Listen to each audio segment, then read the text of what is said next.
বিশ্বাস করতো না যে সৃষ্টিকর্তা একজন আছে।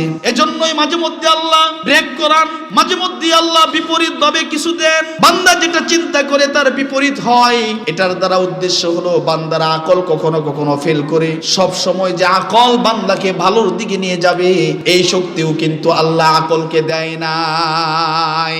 আকল ফেল করার মাধ্যমে যেন সবকিছু গুছানোর পরেও যেন বান্দা তার রবের প্রতি তার দিলটা ঝুঁকে থাকে যে আমি সব করলাম, আমার কাছে ভালো লাগতেছে, আমার সব আছে, সব সরঞ্জাম আছে, আমি মনে করতেছি এটা ভালো হবে, কিন্তু ভালো নাও হতে পারে। ভালো করতে হলে আমার সৃষ্টিকর্তার দিকে আমার ঝুঁকে পড়তে হবে। সুবহানাল্লাহ। আল্লাহ এই আকল দিয়ে বান্দাকে এটা শেখাচ্ছে। প্রিয় ভাইরা, কথা বলার দ্বারা উদ্দেশ্য হলো আজকের আলোচনার মূল টপিক হলো আল্লাহ বান্দাকে যত প্রকার নিয়ামত দিয়েছেন, এই বডিতে হাজারো হাজারো কোটি কোটি নিয়ামত আল্লাহ পাক দিয়েছেন। আমার আপনার বডির দাম হাজার হাজার কোটি কোটি টাকা হবে। এখানে যদি একটা হাত নষ্ট হয়ে যায়, পৃথিবীর কোনো ডাক্তারের শক্তি নাই এই হাতকে ফিরিয়ে দেওয়ার। একটা চক্ষু নষ্ট হলে পৃথিবীর কোনো ডাক্তারের শক্তি নাই একটা চক্ষুকে ফিরিয়ে দেওয়ার। এই যে উসমান হাদি ভাইয়ের ব্রেন নষ্ট হয়েছিল, শেষ পর্যন্ত মারাই গিয়েছে, পৃথিবীর কোনো ডাক্তার পেরেছে তাকে সুস্থ ব্রেন দেওয়ার, তার জীবন ফিরে দেওয়ার কোনো সক্ষমতা কোনো ডাক্তারের অর্জন করতে পেরেছে?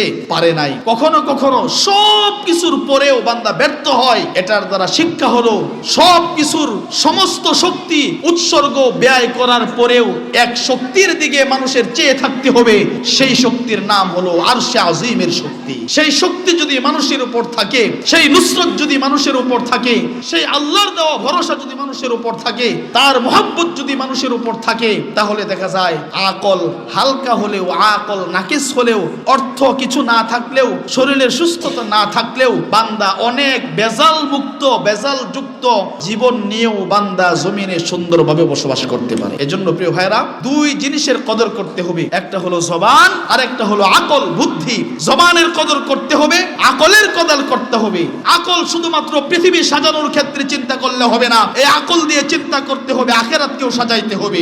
আকল দিয়ে শুধুমাত্র পৃথিবীর মান সম্মান শান শৌকত অর্জন করলে চলবে না, এই আকল দিয়ে পৃথিবীর শান শৌকত মান মর্যাদা অর্জন করার সাথে সাথে আখিরাতের শান শৌকত মান মর্যাদা অর্জন করার ফিকির রাখতে হবে। জবান দিয়ে তামাম পৃথিবীকে জয়লাভ করে জবানের মাধ্যমে, এই জবান দিয়ে শুধুমাত্র পৃথিবীর মানুষের প্রশংসা করলে চলবে না, এই জবান দিয়ে স্রষ্টার প্রশংসা করে স্রষ্টাকেও খুশি রাখতে হবে। আল্লাহ রাব্বুল আলামিন আমাদের সবাইকে বুঝার তৌফিক দান করুন। ওয়া আখিরু দাওয়ানা আনিল হামদুলিল্লাহি রাব্বিল আলামিন। আসসালামু আলাইকুম ওয়া রাহমাতুল্লাহি ওয়া বারাকাতুহু।